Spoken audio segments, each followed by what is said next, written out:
the ongoing CIBC collaboration. So as Chris said, I'm at the Medical College of Wisconsin, so I am an engineer by training. When I was here at the University of Utah, I had co-advisors, Chris in computer science and Greg Clark in bioengineering. And the work that I did kind of crossed both of those boundaries. And since then, the work that I've done has gotten more and more in the clinical community. So we've taken a lot of analysis tools and a lot of visualization tools that I learned about when I was here, and we've tried to apply those in a clinical setting to improve patient outcomes. And that's really the broad goal of my research. And it also explains why, this is, for me as an engineer, to have my primary appointments in clinical departments is really an unusual situation. And the reason it works well is because we're co-located with the physicians and with the patients. And the hope is that it's easier to do the technical work at a distance, but a lot of the patient studies and working with physicians, you really need to be co-located with them. So today, I'm going to talk about, just in brief introduction to this idea of evidence-based medicine in neuromodulation, which is kind of an evolving concept as we adapt traditional study designs to neuromodulation therapy. And then I'm just going to kind of tell the story of this ongoing CIBC collaboration using ImageViz 3D Mobile and the successes that we've had with that so far, and make some observations about it. And also, hopefully talk about some of the future work. So first, just a broad introduction to this idea of neuromodulation therapy. So neuromodulation is the alteration of brain activity for therapeutic purposes. Traditionally, it's been by means of implanted devices, like implanted stimulators, but there's examples, including examples on this screen, like transcranial magnetic stimulation that's non-invasive. A coil is held to the head and discharged. And so this slide is just meant to show some of the different projects we're working on in my lab and some of the different neuromodulation approaches that are being used. So transcranial magnetic stimulation, or TMS, has been used for many indications, and one thing that we're examining it for is depression. My institution, there were 2 clinical trials of epidural cortical stimulation shown in the bottom left for tinnitus and also for depression. This example up on the right, we have a pretty large collaboration with Nico Schiff, Keith Purpura, and their group in New York looking at deep brain stimulation for acquired traumatic brain injury. And this is looking at both primate and human models. And probably most of the work that I've done in recent years has been in deep brain stimulation for movement disorders such as Parkinson's disease. And this is the area that I'm going to focus on today. And so in my research, we use computational modeling and human experiments, hopefully to gain insights that would be difficult to obtain using either method alone. And so usually when I give this talk, I have to kind of convince the audience of the value of scientific computing and visualization. I don't feel like I need to do that here. And so instead, what I'm going to try to do during this talk is just show the tools that we're using that came about as a result of the collaboration, and to really focus on this idea of what is innovative about these tools and how do different people or different groups view innovation in this area. So the position that I'm in, excuse me, I work with a wide range of people, including patients, physicians, engineers, and also computer scientists. And so my job is kind of as an integrator to get all these groups to work together and hopefully achieve our goal of improving patient outcomes. So I'll start just with a brief introduction to deep brain stimulation. This is a therapy that has been FDA approved in the United States for over 10 years. And it's indicated for treating the symptoms of movement disorders such as essential tremor and Parkinson's disease. Right now, There's somewhere between 75 and 100,000 people worldwide who have these systems implanted. They're chronically implanted. Once it's implanted, it stays, the patient uses it for the rest of their life. And this can be an incredibly effective therapy. So the basic system is an implanted pulse generator that's often put in the torso under the collarbone. This pulse generator is attached to an extension wire that goes under the skin, up the neck, to the top of the head, and is attached to 1 or 2 electrode leads implanted in either one hemisphere or both hemispheres of the brain. Each electrode lead has 4 cylindrical contacts on it.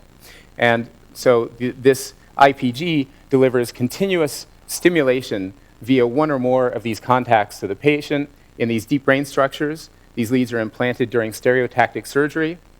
And in the best case, this leads to some therapeutic improvement. And here's just a quick example of that. This movie showing the effects of deep brain stimulation on a Parkinson's disease patient. On the left side, in the off stimulation state, this patient, here I'll play that again, has this very characteristic Parkinsonian shuffling gait. And on the right side, with stimulation turned on, the patient has a much more fluid and natural gait. Another example, looking at deep brain stimulation for tremor. So this is the on condition. You can see the patient is able to sit and hold his hand still. And as soon as the stimulator is turned off, almost immediately his tremor returns. And his tremor is of a degree that would really interfere with activities of daily living, like being able to feed himself and clothe himself. But fortunately, and again, so the stimulator is turned on, and almost immediately the tremor disappears. And so these are dramatic improvements in well-selected patients, and kind of illustrates the potential of this therapy. A couple questions. One, the patients feel like those? Generally, no, but sometimes they can. There's a phenomenon called pocket stim where they can feel some tingling around the IPG. The second question was, Yes. how long was that? Yeah, that's a really good question. So until now, most of these devices have had what's called primary cells, which just means they're not rechargeable batteries. And in most patients, they'll probably last between 3 and 5 years. And they have to have a minor surgery to replace the IPG. More recently, they've come out with rechargeable systems, which seems logical and attractive. It's not as simple as it sounds. The patients have to be very compliant with charging the device. If the battery discharges, it's dead, and the IPG has to be replaced. So it's a little risky.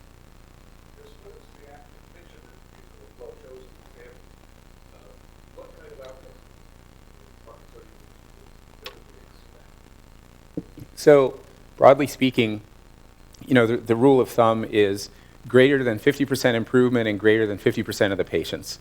And the range of symptoms that are affected, fall in different categories. We show tremor because tremor is kind of pretty common, and most people have seen it in some form or another. Gait and balance is another area, bradykinesia, and rigidity. Bradykinesia is slowness or poverty of movement. So it's illustrated like in a finger tapping exercise, large and fast, large and fast, large and fast. And Parkinson's patients will decompensate in a couple ways.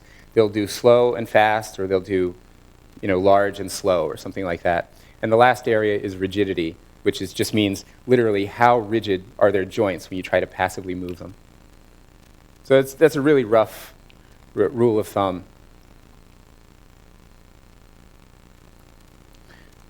So, and the effectiveness of deep brain stimulation for Parkinson's disease has now been established in well-designed trials published in the best medical journals in the world.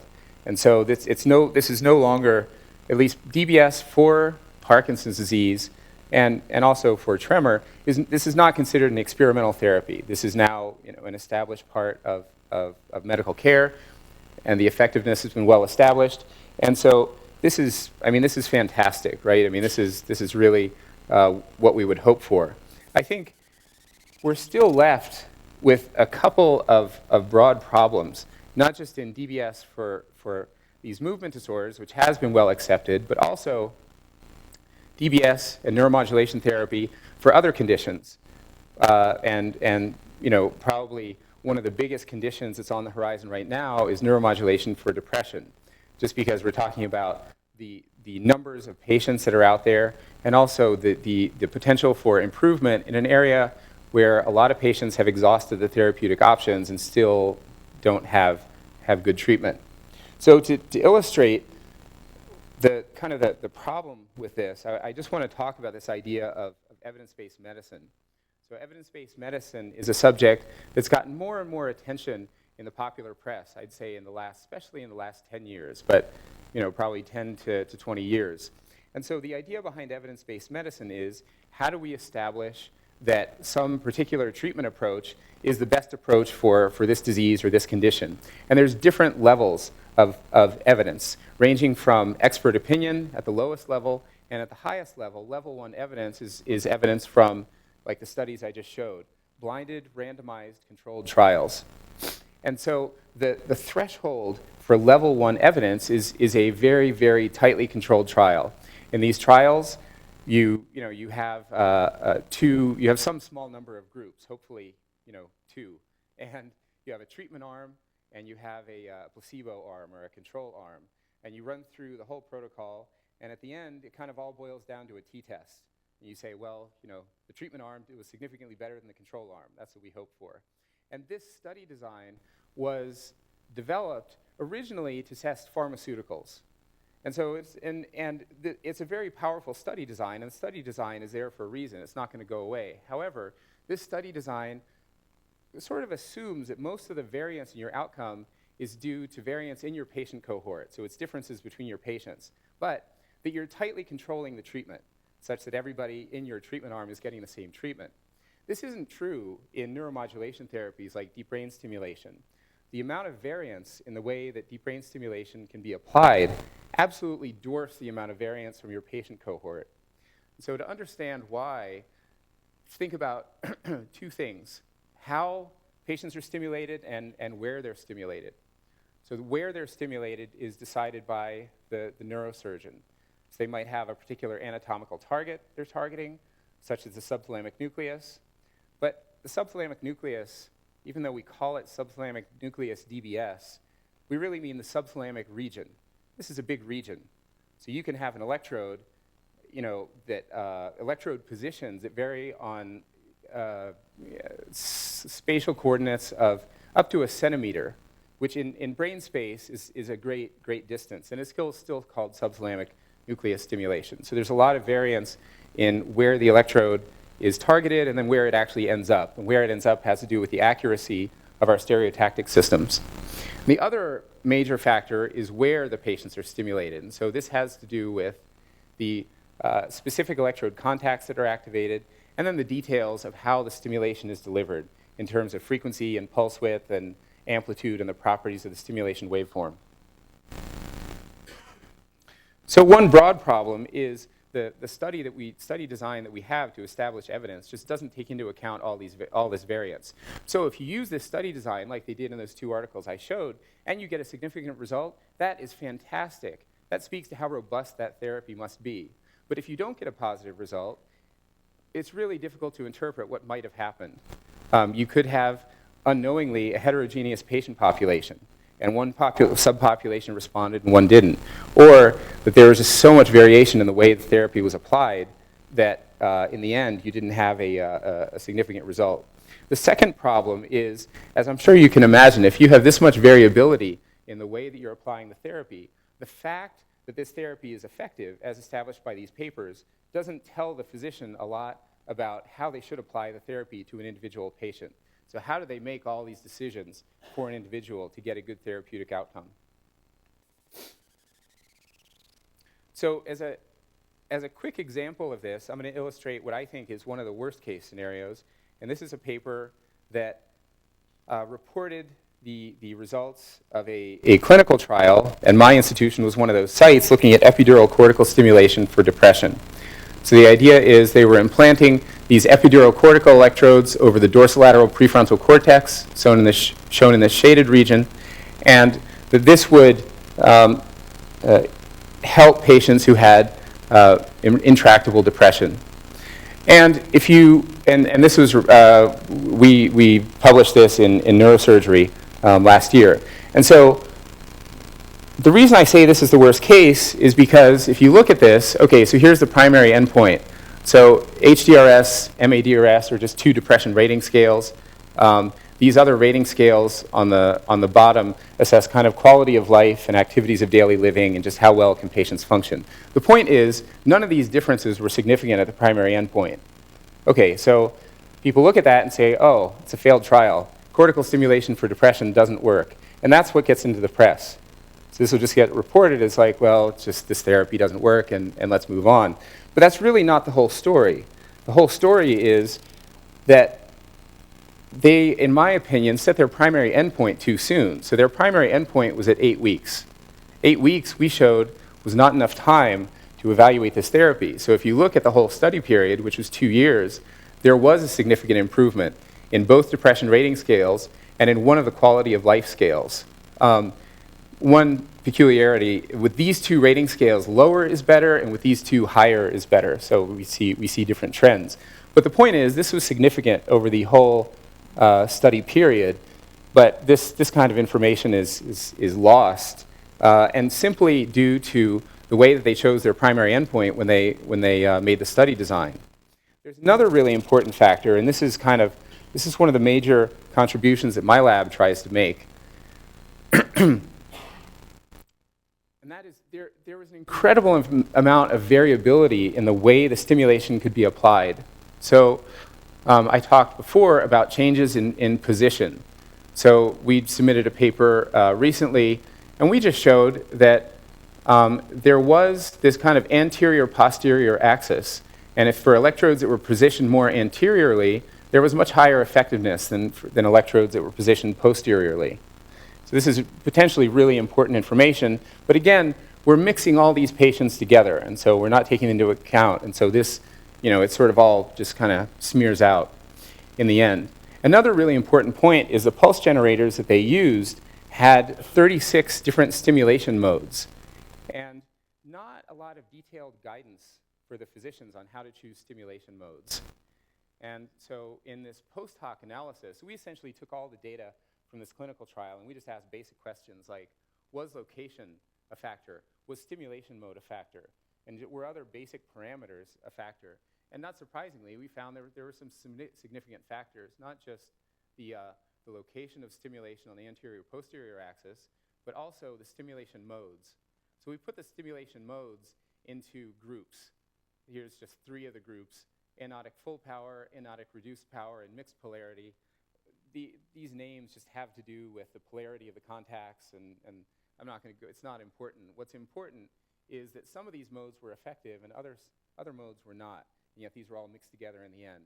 So just an illustrative example of how this information can be lost in a traditional study design, but is potentially extremely important, not just for understanding the overall effectiveness of the therapy, but also for understanding how you might apply this therapy in individuals.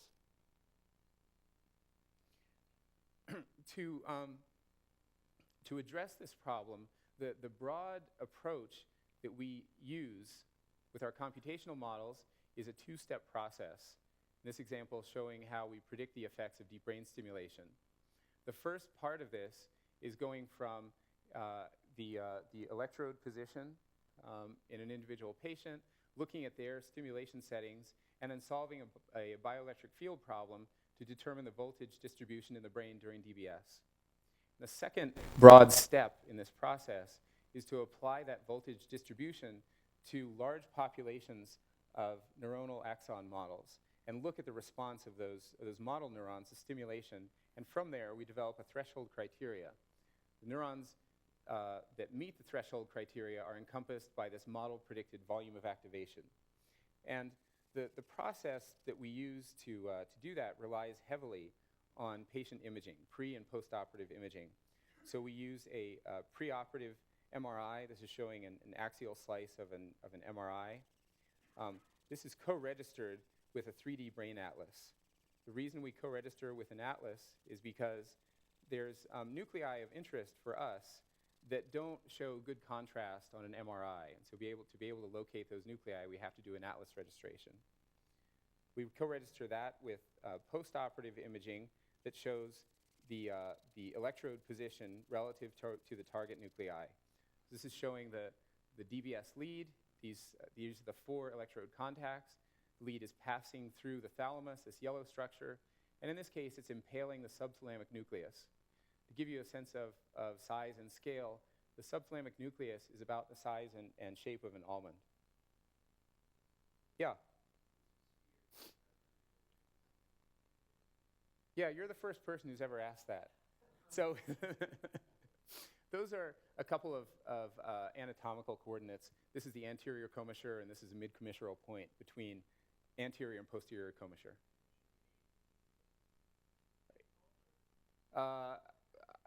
I would say no. We'll get to that in a few minutes. Okay, so we use finite element models to determine the electric field produced in the brain, and then we apply the stimulation waveform that's chosen for that individual patient, and what we get is this model predicted volume of activation, shown by this red kind of spherical object. So in this little interactive demonstration, I've summarized many years of research, and I'm happy to go into detail about it, but I was going to move on and get to the interesting stuff, which I think is the collaboration. A lot of this work, the first half of this work was kind of technical about how do we do this. The second half was more clinical. Are these visualizations, are these predictions accurate and useful? And that's a whole other body of work.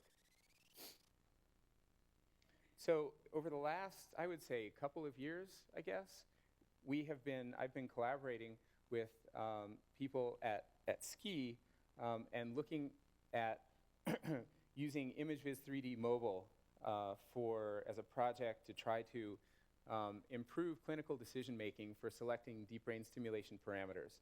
Is everybody familiar with ImageViz 3D Mobile?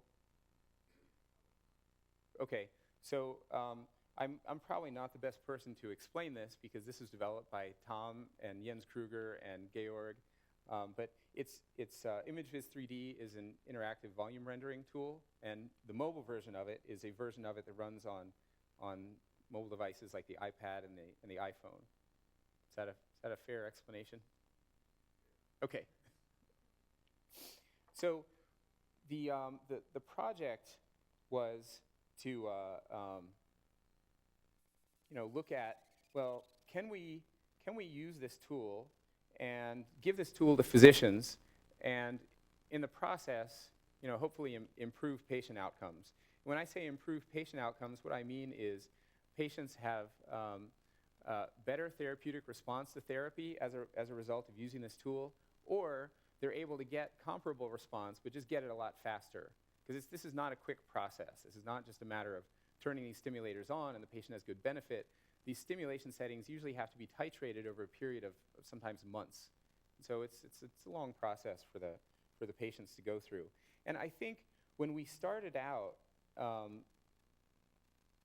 when we were talking about, well, what kinds of information would we want to put into this tool, we kind of realized something. So I think, and that was that we had different views of what would be innovative. So I think, my own experience working at SKI is that there is innovation is heavily emphasized in the form of pushing technical boundaries, and bigger data sets and more complex data sets and making sense of these things. And this was kind of a different form of innovation. We wanted to make this as simple and intuitive as possible, and so simple to use that we could give it to people, give it to physicians with little to no training, and they could quickly interact with it and focus on the information that was in the tool and not on the details of how to use it and how do the menus work and all of these other kind of extraneous details. And so because of that, we made the scene that's shown in the tool that I'll show you in just a minute, we made it incredibly simple. And so simple, in fact, that I think for Tom and Jens, it was almost unsatisfying. Like this is it? This is all you want to show? And not just that, but why aren't people doing this already? And so I just want to illustrate something, and that is when it comes to things like looking at MRI, which is a common activity for many, many different types of physicians. Like this is the state of the art. I mean, this is generally what hospital information systems will provide, even at academic research hospitals. So this is an axial slice of an MRI, and here we can see there's these two holes right here near the center, and so those are a couple of DBS leads that have been implanted, and because of the susceptibility artifact, you can see where those leads are located. No 3D modeling, no volumes, no surfaces, nothing fancy. Like this is it. This is what most physicians are working with, and and I think, and there's a sense, and so on the bottom here, I've put a quote that we got on one of our NIH grant reviews, and that is that the kind of the scientific visualization that we're doing is not really necessary. And the reason it's not necessary is because this says, an experienced programmer can envision a virtual anatomy around the DBS lead by the responses to stimulation. So I don't really agree with that, but you can't really argue with a reviewer, certainly not in a grant review, or in a response to reviewers. So we just kind of said, well, I don't know, better luck next time. But then recently, I had a really kind of interesting and enlightening experience about this. I mean, I guess we always thought that there was value in doing this, but it was kind of we didn't know the degree to which simple improvements in visualization could enhance understanding. So one of our collaborators is Nico Schiff at Cornell University, and we have a major collaboration with him looking at deep brain stimulation for a traumatic brain injury. The reason I bring up Nico is not your average neurologist. Nico is one of the top 100 thinkers in the world in 2008. He is a worldwide expert on thalamic circuitry and structure, and he's very experienced with deep brain stimulation. And so I would assume that somebody like Nico can perform this mental task of taking all of these axial slices and then kind of mentally interpolating in space and understanding these spatial relationships, at least to an extent where you could predict interactions between, well, I chose this stimulation contact and then something happened. So to illustrate this, I'll just show you, so Nico had a Nature paper in, I think it was 2007, and in that Nature paper, they implanted bilateral DBS leads in a patient with acquired traumatic brain injury. And as a result of that, the patient started talking and functioning again. It was extremely dramatic. Granted, it was an N of 1, but the effect was just almost unbelievable. In the process of doing those experiments, they made a lot of observations. So when normally, no matter what kind of patient it is, if it's a Parkinson's patient, traumatic brain injury, it doesn't really matter. When you start stimulating and you turn the stimulator on, you go through the same process, and that process is called a monopolar review. So you go down each contact, and at each contact you turn it on and you crank it up in very small incremental steps. And every time you crank it up, you do some kind of exam. You have some functional response you're looking for. Maybe it's tremor arrest, let's say, as a simple example. And you go through and you do this. You might have to do it a few times over a few patient visits, and from that, you kind of figure out where the boundaries are for therapeutic improvement and also the boundaries for side effects. You want as much improvement as you can get and no side effects from stimulation. And so it's called a monopolar review, and this is kind of just standard way of doing DBS at most centers around the world. So as a result of this monopolar review in this traumatic brain injury patient, they noticed when they stimulated this top contact, which is contact number 3, there's 0 through 3, which is a strange numbering, but when they stimulated contact number 3, this patient got these facial grimaces. So they were impinging on what they thought was some motor nucleus in thalamus. It's causing these muscle activation. So then years later, because this just happened in the last month, we got around to analyzing this data, and we said, okay, well, let's build you a 3D model of this. So we showed the electrode position. This is the model predicted volume of activation that caused the grimacing.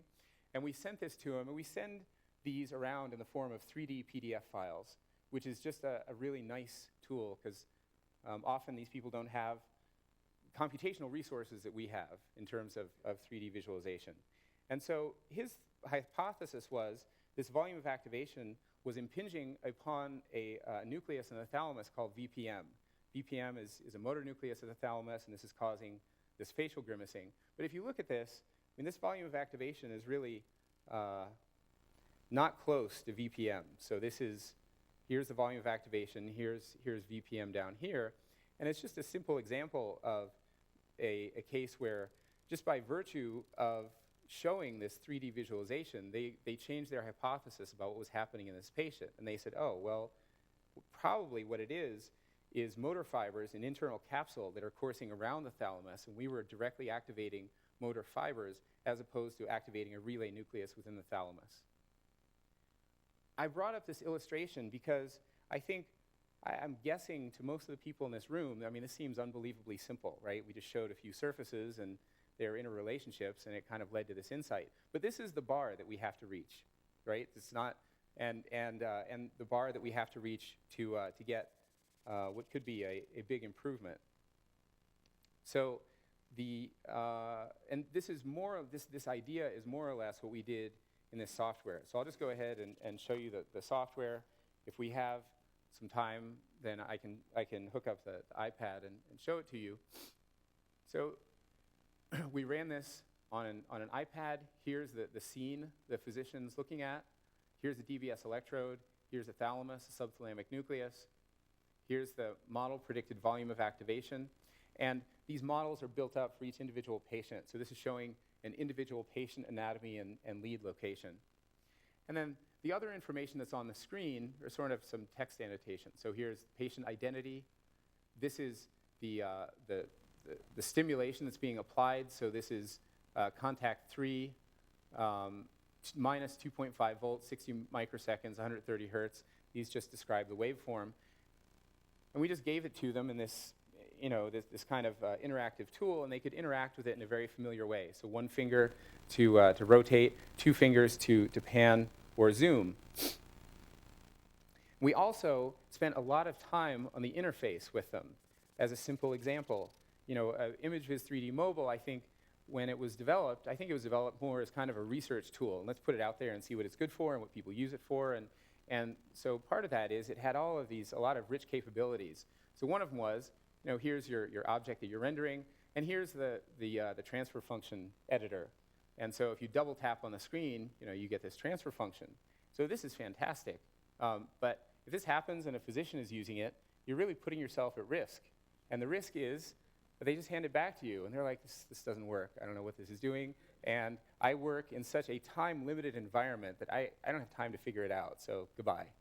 And I'm not exaggerating. I mean, you don't get many chances. And so this is just an example of where we really had to focus the interface. So provide a way just to turn off this transfer function and provide a way that we could have text annotations. They could see on the screen the stimulation settings, and just a lot of pretty simple stuff. But in the end, it made a huge difference, I think. So I talked a moment ago about the idea of a monopolar review, where you go through all the contacts and you test each contact. So we mimic that in this software. What we do is we give the iPad with the patient models to the physician, and they do a virtual monopolar review.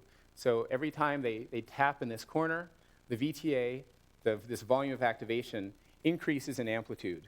And it gets bigger, and it just goes up to some limit. I think it's 5 volts, and then it flips to the next contact. And then it goes up to 5 volts and flips to the next contact. So they do a visual monopolar review. And so in this paper that was just accepted to TVCG, we compared the amount of time that it took the physician to choose stimulation settings using this versus standard care.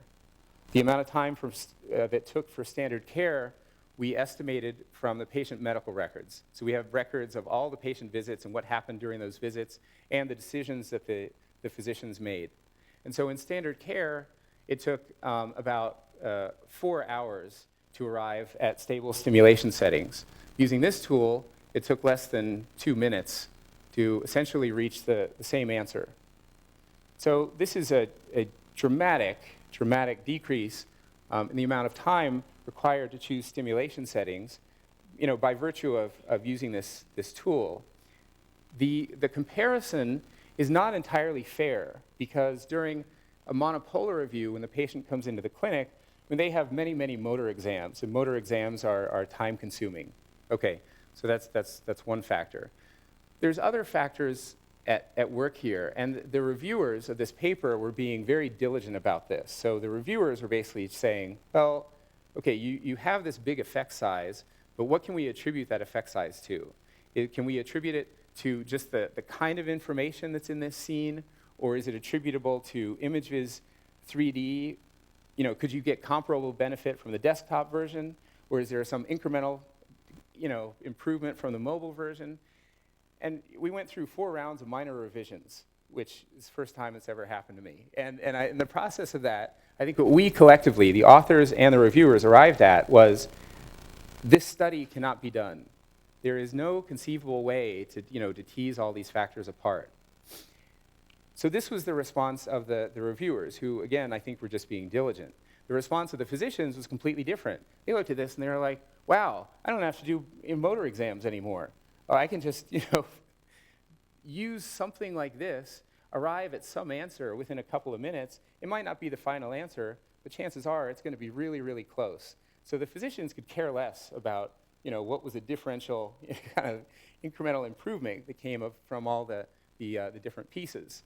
And I bring this up just as an example of where we have these differing perceptions of innovation.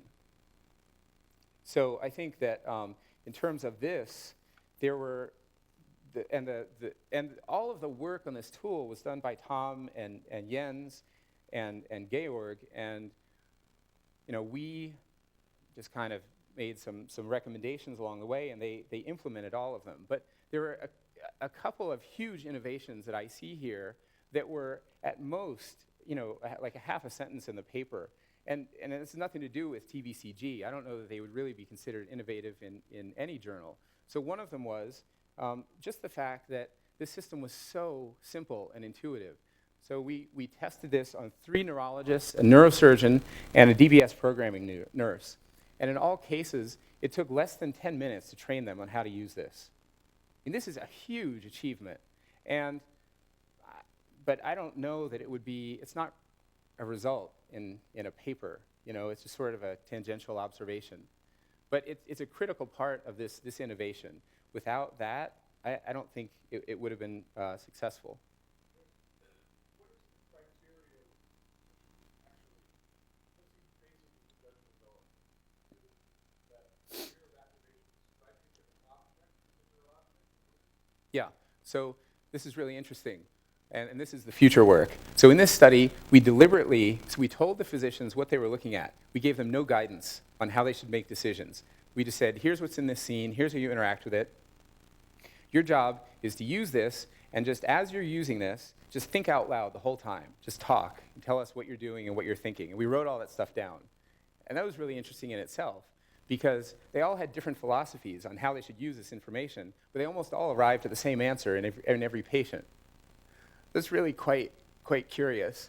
I think in the next study that we want to do, we do want to start providing them with more guidance and see if there is, and prospectively test this to see if there's improvement from adding more guidance in the form, not verbal guidance, but guidance in terms of what's shown in the scene. What is the criteria? Right. So we got different responses. So some physicians said, well, I'm going to choose this volume of activation so it has minimal overlap with the thalamus. Some said, well, I want maximum overlap with subthalamic nucleus, or I want maximum overlap with zona incerta and fields of Ferrel, which are structures not shown here, but they're in this gap between subthalamic nucleus and the thalamus. Some said, I want to avoid capsule activation at all costs. this is sort of coming out of the screen this way is lateral. And the internal capsule is just lateral to the subthalamic nucleus. And if stimulation spills over into capsule, you're going to get motor side effects.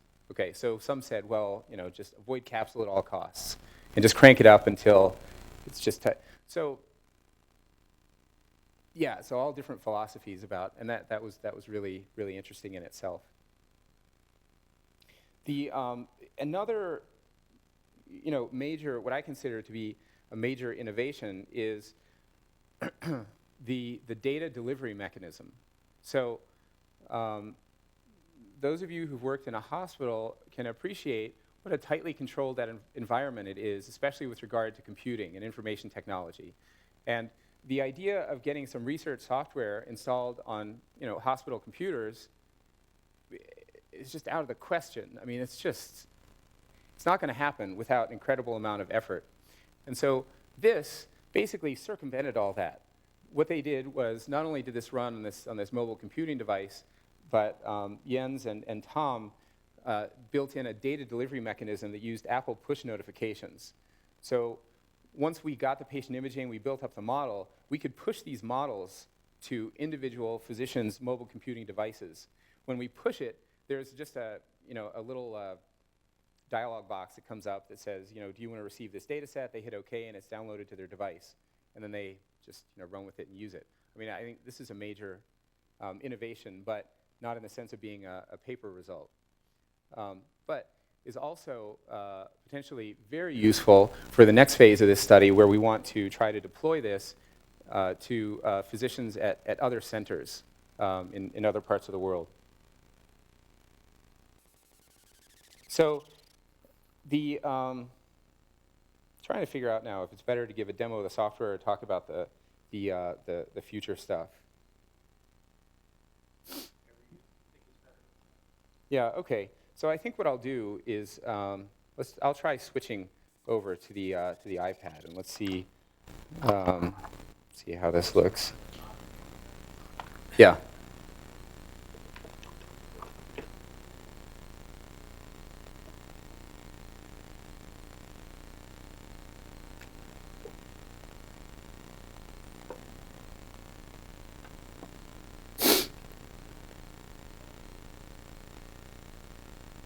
Yeah. Go ahead. There we go.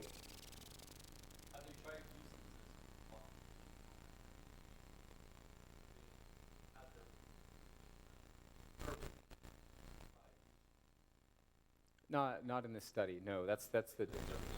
Yeah, so that's the next phase of this study. So what we did here was purely on retrospective data, and so but to really show the effectiveness, we need to do it prospectively, and we also need to begin to look at some other forms of information, like we were discussing about targeting information.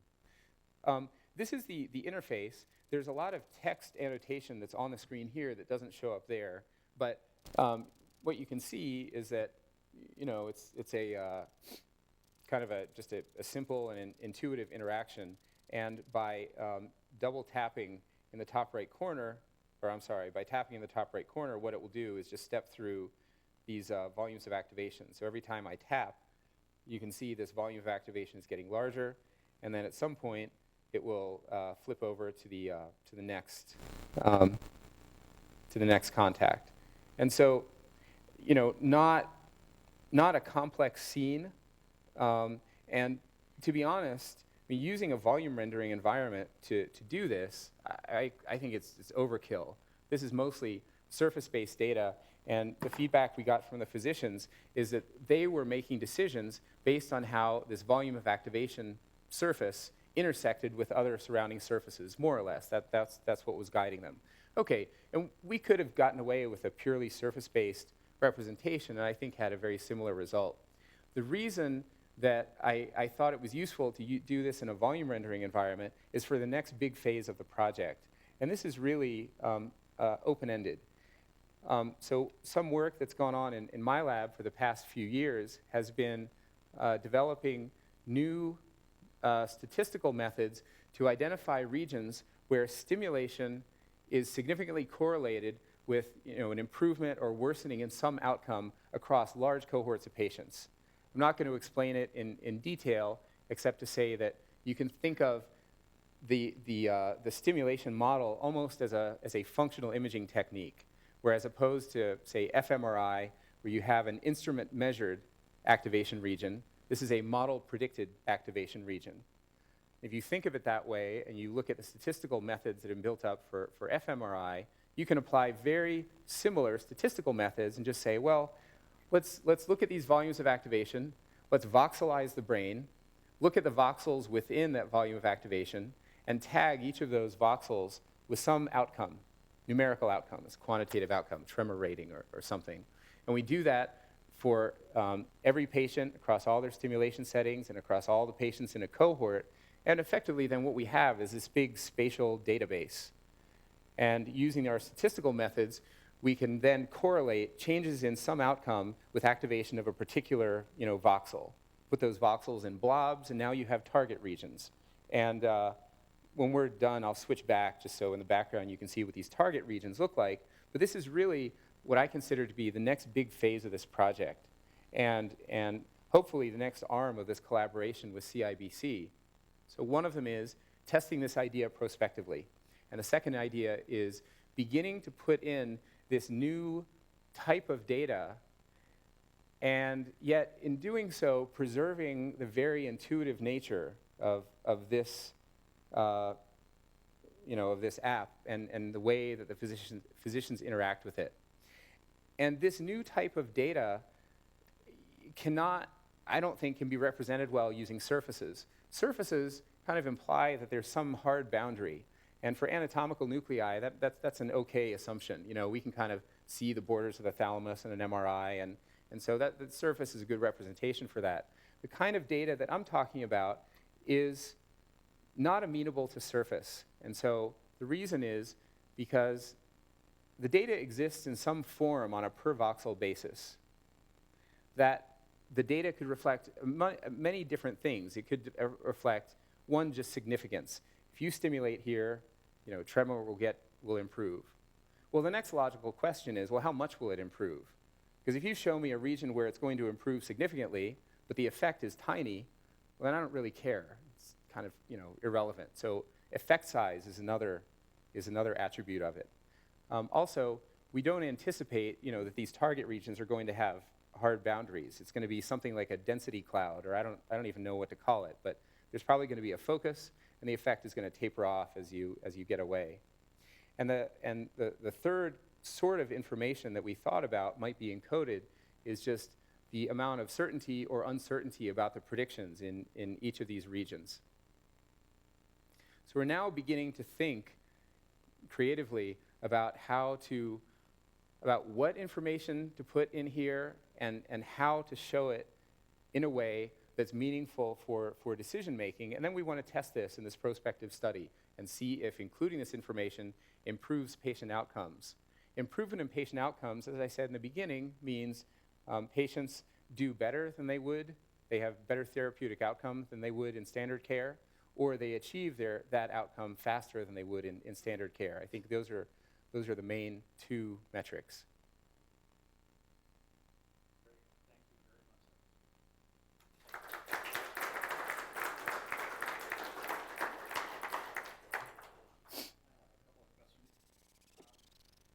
No, I'm just going to switch this over, but go ahead. So, do you think, did any of the physicians ask to be able to turn on and off additional structures, capsule and other structures? Do they know those structures well enough that They didn't ask for it.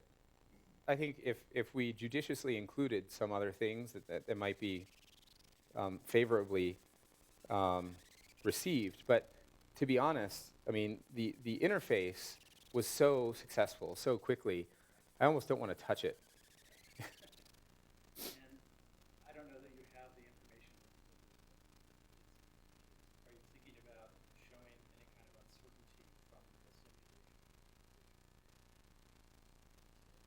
Aid to the decision-making process of how certain are you of those particular structures, or could you show us the variation that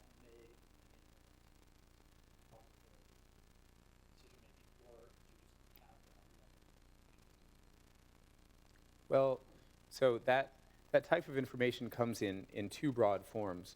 One form is uncertainty that comes in our model from our model predictions, which is just has to do with kind of parameter sensitivity and those kinds of things, and how accurately can we actually predict some physical quantity. Okay, another form of uncertainty is how certain are we that, stimulating here is going to lead to some outcome, and sort of the clinical uncertainty.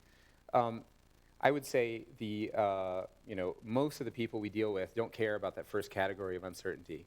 They just say, well, I don't know, you guys work that out. It's okay.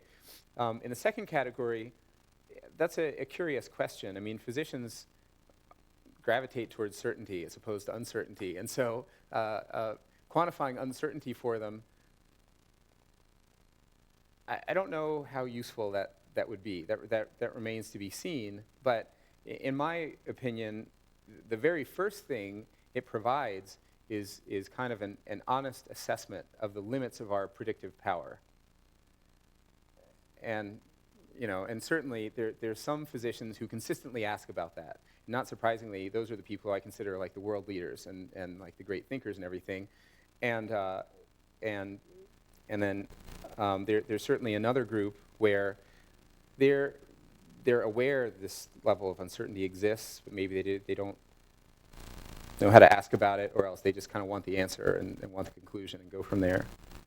So that's a really hard, open-ended question.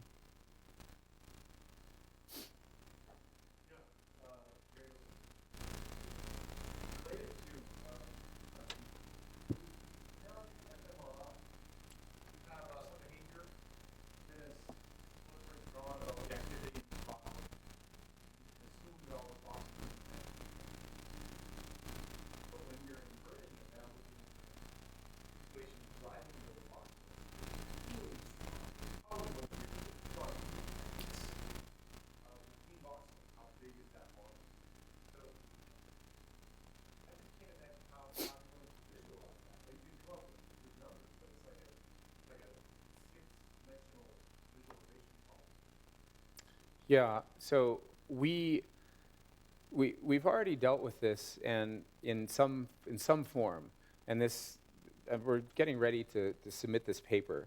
And so what we do is we try to discretize things in terms of the analysis pipeline. So from a very, very quick and simple standpoint, the first thing you do is you do a t-test on every voxel. And then the next thing you do is you do clustering. You look at correlation distance, and you correct for the fact that, as you said, voxels that are close together are probably going to be highly correlated. And the fact that we have to, if you're going to do 100,000 t-tests, you have to control for false positives somehow. So we look at correlation distance, we look at false positives, we try to correct for that while preserving an overall alpha level of 0.05, as they do kind of in fMRI. And then from then, we have clusters. So these are significant clusters. Then we have another set of tools that will that tell us the effect size and how the effect size varies within that significant cluster. And so we came up with our pipeline for how to do this, but certainly there'd be many, many more ways to address those problems. Yeah, great. Allow yourself to pick the sweetest cherries from the data set. Post hoc, correction, anything. Best case scenario. You've got this 50-50 rule, which multiplied together is the last 3/4 empty. If you pick the sweetest cherries, how much can you push the current technology without fish stimulation?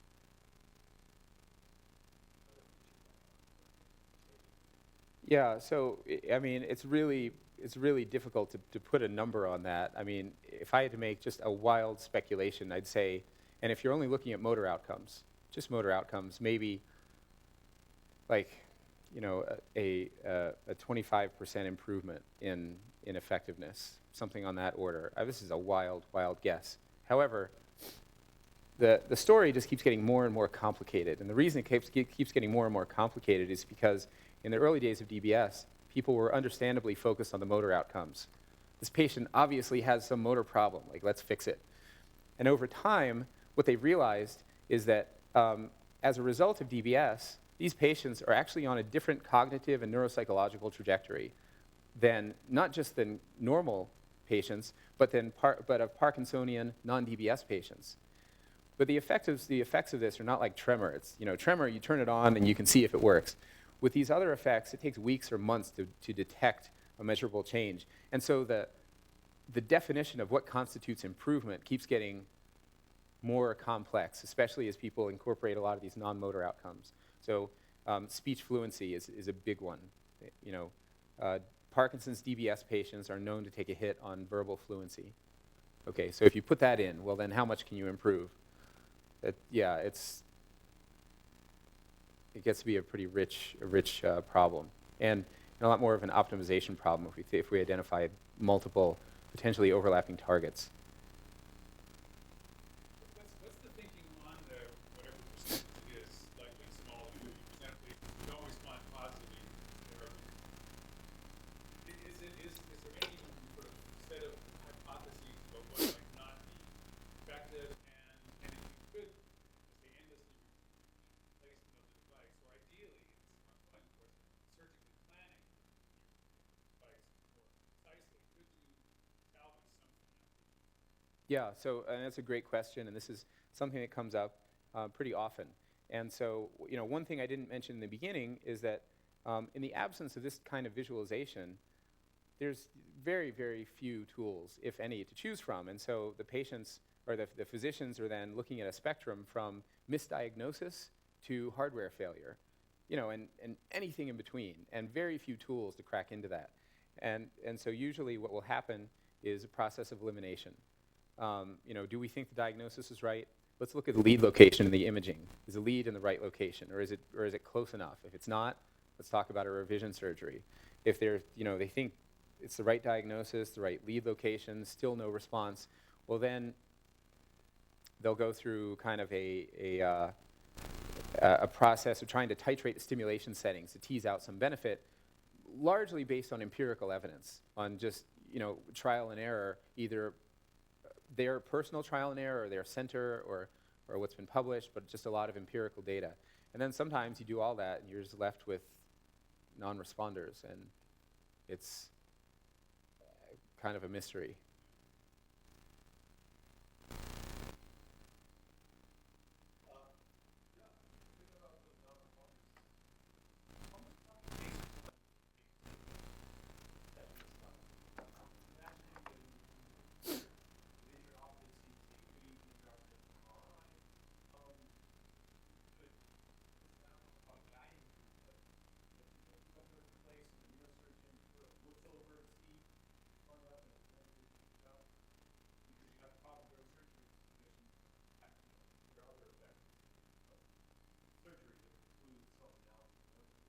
Yeah.